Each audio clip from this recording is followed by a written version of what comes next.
Isang maliwanag at maayos na araw sa kagubatan, isang maliit na batang babae ang pumulot ng isang sanga na nakahiga sa tabi ng isang napakatandang bungo, ang ibang mga kababaihan sa paligid ay namumulot ng manipis na kahoy. Ang pangit na batang babae ay pumitas ng ilang prutas at dinala ito kasama ang sanga na nakuha niya, tumitingala siya sa langit at ngumiti at malapit sa kanya, binati siya ng mga mangangaso ng magandang umaga Nicola. Tumingin siya sa kanila at magalang na sumagot sa kanilang pagbati, pinag-usapan nila ang magandang panahon at sinabi ng isang elvish na lalaki na pupunta siya sa tavern mamaya, sumagot siya at nagpatuloy sa paglalakad at nakita niya ang isang matandang babaeng nagpapahinga sa tabi ng tubig na kanyang dinala. Pumunta si Nicola upang tiyaking ayos lang siya at sumagot ang matanda na siya'y ayos lang, ikinwento ni Nicola kung paano mapayapa ang bawat araw ng kanyang buhay. Sinabi niyang kontento siya rito hanggang dumating ang araw na iyon at mula sa malayong lugar ay narinig niya ang tunog ng mga yapak. Ang mahinang panginginig ay lumikha ng mga alon sa ibabaw ng tubig sa drawer ng matandang babae. Biglang dumating ang maraming hoy dragons sa eksena at naiwan ang mga mahihinang taga-baryo sa pagkabigla, hindi makapaniwala si Nicola sa kanyang mga nakita. Sinabi ni Nicola na narinig niyang mapayapa ang mga halimaw na iyon, ngunit ang isa sa mga hoy dragons ay sumigaw na tila pinabulaanan ang kanyang sinabi dahil nagsimula ang mga hoy dragons ng kanilang pagsasanay sa pagyapak. Ang mga magsasaka at iba pang taga-baryo ay nagtakbuhan habang hinahabol sila ng mga nakakatakot na halimaw. Ang mga taong tumatakbo malapit kay Nicola ay nagsabi sa kanya na tumakbo, ngunit napagtanto niyang hindi niya mag-alaw ang kanyang mga paa sa takot. Isang hoy dragon ang lumapit sa kanya at umatras siya ng kaunti. Isang hindi kilalang lalaki ang humawak sa kanyang binti mula sa mga palumpong at sinabi sa kanya na huwag gumalaw, binanggit niyang ayos lang at nasa ligtas siyang lugar. Halos mabaliw sa takot si Nicola habang dumadaan ang halimaw sa kanya, napansin ni Nicola na ang humahawak sa kanyang binti ay nanginginig din at ang nagbibigay ng kumpiyansa ay tila wala ring kumpiyansa, sinira ng mga utak patapon na halimaw ang lupa at umalis pagkatapos nilang mag-enjoy. Pinanood ni Nicola ang huling hoy dragon na umalis at lumabas ang lalaki mula sa mga palumpong na may berdeng camouflage. Napasigaw si Nicola nang bigla itong lumitaw at umatras siya ng bahagya at matapos umubo, nakita niya ang malaking katawan at kakaibang bihis ng lalaki. Sinubukan niyang makipag-usap sa kakatwa ngunit nagpaumanhin ito dahil pakiramdam niya'y may sakit siya. Ang mga panginginig ay nagpaparamdam sa kanya na masuka siya at nagtaka siya kung bakit naroon ang lalaki at sino ito. Pagkatapos ay binalutan ng lalaki ng benda ang binti ni Nicola at sinabi niyang ayos lang siya. Tinanong niya ang pagkakakilanlan nito at ipinakilala ang sarili. Sinaliksik ng lalaki ang ilang mga file at sinabi niyang siya si Haga. Iniisip ni Nicola kung gaano ka-weird ang pangalan at tinanong kung ano ang ginagawa niya roon. Binanggit ng baliw na siyentipiko na pumunta siya upang obserbahan ang Walmart Dragons ng malapitan. Iginiit ni Haga kay Nicola na bumalik na sa kanyang nayon at lumayo sa lugar na iyon. Naputol ang kanilang usapan nang maramdaman muli ang mga panginginig, nagmamadali silang lumabas at nakita ang isang hoy dragon na naipit at agad na sinimulang idokumento ito ni Haga. Napagtanto ng maliit na batang babae kung sino siya at tinawag siyang monster observer subalit sinabi ni Haga na higit pa sa mga halimaw ang inoobserbahan niya ang lahat ng bagay sa mundo. May isang isla na tinatawag na Claiborne, isang maliit na isla kung saan nakatira ang mga tao at ito ay isang liblib na lugar sa pinakatimog na bahagi ng kontinente ng Feller, kung saan mayroong 5 kaharian na laging nag-aaway. Ang maliit na nayon kung saan nakatira si Nicola ay matatagpuan sa kaharian ng Baal, ang pinakamaliit at pinakapayapa sa mga kaharian at sa nayon, abala ang lahat sa kanilang pang-araw-araw na gawain habang ang mga batang walang iniintindi ay naglalaro maghapon. Sa tavern, isang lasing na matanda ang nagsabi kay Nicola na ang taong nakilala niya ay maaaring isang kingseeker. Sinabi ng mga lasing na narinig nilang nagpadala ang hari ng isang lihim na puwersa ng pagsisiyasat sa buong kaharian upang mag-imbestiga ng ilang bagay. Tinawag itong elite force, ngunit hindi mukhang elite si Haga at habang umiinom at nag-uusap ang tatlong lasing na ayaw sa mga dayuhan, lumapit ang tagapamahala ng tavern upang pag-alitan ang mga walang kwentang matatanda at sinabihan si Nicola na tulungan siya sa kusina. Sa kusina, masigasig na nagluto si Nicola at naupo upang mag-isip tungkol sa seekers at ito ang mga piling elite, bumilis ang tibok ng kanyang puso at iniisip kung paano naiiba ang araw na iyon sa karaniwan. Sa gitna ng kanyang magulong pag-iisip, Narinig niya ang mga awit at lumabas upang makita ang babaeng Elvish na kumakanta tungkol sa kapalaran at isang tagapagligtas ng mundo at matapos ang pagtatanghal, pinuri ng mga tao sa tavern ang mga awit at binigyan sila ng mga regalo.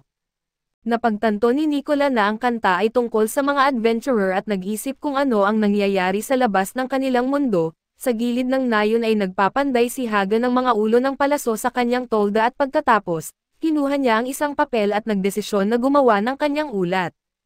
Inirecord niya ang lahat ng kanyang naobserbahan mula sa mga Hoy Dragon. Dumating si Nicola sa kanyang tolda pero hindi siya napansin ng abalang si Haga at matapos tapusin ang ulat, kinuha niya ang isang stone tablet at inilagay ang ulat doon at sinabi niyang send, at isang magandang sinag ng liwanag ang umakyat sa langit mula sa tablet at inilipat ang ulat. Napagtanto ng nagmasid na si Haga ay isang espesyal na tao matapos makita ang liwanag na magic. Narinig ni Haga ang mga yapak ni Nicola at tumalikod at nabigla siya kaya't nagkalat ang buong mesa. Humingi ng paumanhin si Nicola at sinabi niyang nagpunta siya para magpasalamat. Dinala niya ang pagkain na dala niya at inihain ito sa kanya. Binanggit niyang mukhang malakas si Haga sa labas pero mahina sa loob. Sinabi ni Haga na hindi siya malakas at nagpasalamat sa pagkain. Napansin ni Nicola ang mga palaso at tinanong si Haga kung siya ay isang adventurer at napatango siya at tinanong ni Nicola kung siya ba ay isang kingseeker. Muli siyang napatango pero napansin ni Nicola na nag-iba ang mood ng nag-iisang lalaki nang tanungin kung siya ay mag-isa. Tinanong niya kung handa siyang magkwento tungkol sa labas ng mundo at ipinaalam na hindi pa siya umaalis sa kanilang maliit na nayon. Pinag-usapan nila ang mapayapang nayon pero narinig na naman nila ang mga yapak. Nagpanik si Haga at sinabi niyang nasayang ang oras nila. Sinabi niyang bumalik na si Nicola sa nayon at dalhin ang mga tao sa ligtas na lugar dahil paparating ang mas malaking Hoy Dragon. Sumunod si Nicola sa utos at tumakbo pabalik sa nayon at mas nag-alala ang tagasaliksik tungkol sa pagtaas ng kanyang boses. Habang tumatakbo si Nicola pabalik sa nayon, doon sinabi ni Haga na hindi niya maaaring hayaang mamatay si Nicola at sa gabi ay nagsimula ang kakaibang uri ng pag-transform ng Homoy Dragon at pagdating ni Nicola sa nayon, sinabi niya sa mga tao ang tungkol sa dragon. Ang transformed Hoy Dragon ay nagsimulang mag-charge ng kanyang atake na parang isang tailed beast bomb. Naisip ni Nicola na hindi pa natatapos ang kakaibang araw at ang mga taga-nayon ay naghihintay sa isang mas mataas na lugar at nagtataka kung aatakehin ang kanilang nayon. Napansin nilang papalapit ang Hoy Dragon sa kanilang nayon at ang kakaibang lalaki na sinusubukan na harapin ito gamit ang pana at mga palaso, si Haga na nasa mas mataas na lugar sa pangit na tanawin, ay inayos ang kanyang mga palaso at ilang mga gamit. Tinarget niya ang Hoy Dragon na nagpagulat sa parehong halimaw at sa mga taong inaasahan ang isang mas flash na aksyon, sinubukan ng halimaw na lumapit sa kanya ngunit itinulak niya pababa ang isang bariles na sumabog sa paa ng halimaw. Tinarget niya ulit ito at itinulak pababa ang bariles hanggang sa magmukha itong pattern. Nagtataka ang mga tao kung ano ang ginagawa niya kaso biglang napagtanto ni Nicola ang kanyang estratehiya. Ginagamit niya ang mga pampasabog upang panatilihing malayo ang halimaw habang pinapana ito. Tinawag ng mga walang utang na loob na mga tao ang estratehiya na ito na boring, pero nagalit si Nicola at pinapaalala sa kanila na ang lalaki ay lumalaban upang protektahan sila at ang kanilang nayon. Ang kanyang mga salita ay nagpatahimik sa mga walang kwentang tao at tumingin siya sa laban ni Haga. Iniisip niya na ito'y mababang antas na estratehiya kumpara sa mga bayani sa mga libro. Ngunit ipinagdarasal ang kanyang tagumpay at ipinagpatuloy ni Haga ang paulit-ulit na pag-atake hanggang sa maging gabi na.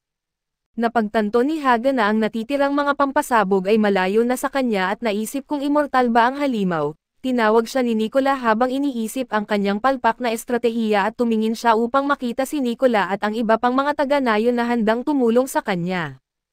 Nagpasalamat siya sa kanila at sinabi na protektahan nila ang nayon ng magkasama. Nagpatuloy ang mga tao ng kanilang sigaw ng labanan habang sumama sila sa kanya sa pakikipaglaban sa Hoy Dragon na mataas ang kanilang moral. Pagkatapos nito ay lumapit si Haga sa katawan ng nahulog na halimaw at idineklara na ito'y patay na. Sinabi niyang natalo nila ang Hoy Dragon at nagsimula silang magdiwang ng tagumpay. Tumalon si Nicola kay Haga at niyakap siya. Sinabi ng iyakin na si Nicola na masaya siya na ligtas ito. Ngunit kumilos ang lalaki na parang lingkod niya at tinanong niya kung nasaktan ba siya at sinuri ito. Binanggit niyang mukhang ayos lang siya at tinanong ni Nicola kung ang pakikipaglaban sa mga halimaw ay isa sa mga trabaho ng mga seeker. Napatango si Haga at sinabi ng matapang na babae kung ano ang iniisip niya habang pinapanood siyang lumaban mag-isa. Binanggit ni Nicola na hindi niya magagawang harapin ang mga ganitong sitwasyon kung magiging kontento lang siya sa kanyang mapayapang araw-araw na buhay. Ipinahayag niyang nais niyang magkaroon ng kapangyarihan upang lumaban at hiniling kay Haga na isama siya. Hiniling niyang kunin siya bilang estudyante at naghintay ng pag-aproba na may kumikislap na mga mata. Tumanggi si Haga at nagsimulang lumabas ang usok mula sa katawan ni Nicola. Nagtaka si Nicola kung ano iyon pero nagulat siya nang lumunin ng apoy ang kanyang katawan. Kinagat ni Haga ang kanyang ngipin at nagtanong ang batang babae na nagiging barbecue kung bakit. Humingi ng paumanhin si Haga at sinabing hindi niya ito mapipigilan. Iginiit niyang may tiyak na kahinatnan ang pangyayari habang tumutulo ang mga luha sa kanyang mukha. Sinabi ni Haga na kahit natalo nila ang Hoy Dragon ay sigurado pa rin na mawawala ang nayon, ang ibang mga taga-nayon ay nilamon din ng apoy. Binanggit niyang ang trabaho niya ay tiyaking mawawala ang nayon anuman ang mangyari. Ipinaalam niya na ang titulong Seeker ay tinatawag lang sa kanya sa laro, pero nagtataka si Nicola na nasusunog kung ano ang sinasabi niya. Ang baliw na si Haga ay napaluhod at sinabi na ang tunay niyang trabaho ay mag-check ng mga bugs sa laro at i-report ang mga ito na isang debugger. Nasunog ang mga tao hanggang maging abo at sinabi ni Haga na nakita na niyang namatay sila ng paulit-ulit sa iba't ibang paraan at ito na ang huling beses na gagawin niya iyon. Bumalik si Haga sa kanyang tolda at binanggit ang ilang mga pangalan. Naalala niya noong papasok na siya sa buong realistic VR game kasama ang mga kaibigan na nabanggit niya. Ang mga nerds na kailangan lumabas at makipagsalamuha ay masayang nakaupo sa VR Crucible na may suot na headgear. Ang 5 miyembro mula sa Nishima Technologies ay nag-login at nakita ang kanilang mga sarili sa game world. Tinukso ng isang babaeng elvish ang avatar ni Haga dahil macho ito at binigyan sila ng debugger stones at sinabihan na gumawa ng mga ulat gamit ang mga iyon. Binanggit ng navigator na huwag mawawala ang mga ito dahil nakalink ito sa kanilang ID. Pagkaraan ng ilang sandali ay nagsimula silang mawalan ng pakiramdam sa oras at napagtanto nilang hindi sila makalabas, na-trap sila sa laro tulad ng low-budget na Sword Art Online. Nagpanik ang mga players dahil dito at iniisip ni Haga na 1 taon na mula nang pumasok siya sa laro, ipinaliwanag niyang siya ay isang duwag at mahigpit sa mga patakaran kaya siya lang ang nananatiling ligtas. Nagtataka siya kung makakalabas siya ng laro balang araw kung patuloy niyang gagawin ang kanyang trabaho sa pag-fill ng bug reports. Nagpasya siyang i-report ang pagkatalo ng Hoy Dragon bilang bug pero napansin niyang may paparating sa kanyang tolda. Nagtataka siya kung ito ay isang uri ng event o bumalik ang kanyang mga kaibigan at kinuha niya ang kanyang lantern at lumabas ng tolda upang makita si Nicola. Nagtataka siya kung bakit naroon si Nicola nang makita niya itong nasunog at naging abo sa harap niya. Bumagsak ang maputlang batang babae at naisip ni Haga kung si Nicola ay isang bug din. Kaso dito muna matatapos ang recap natin sa bagong anime na ito. Salamat sa inyong panonood hanggang sa muli.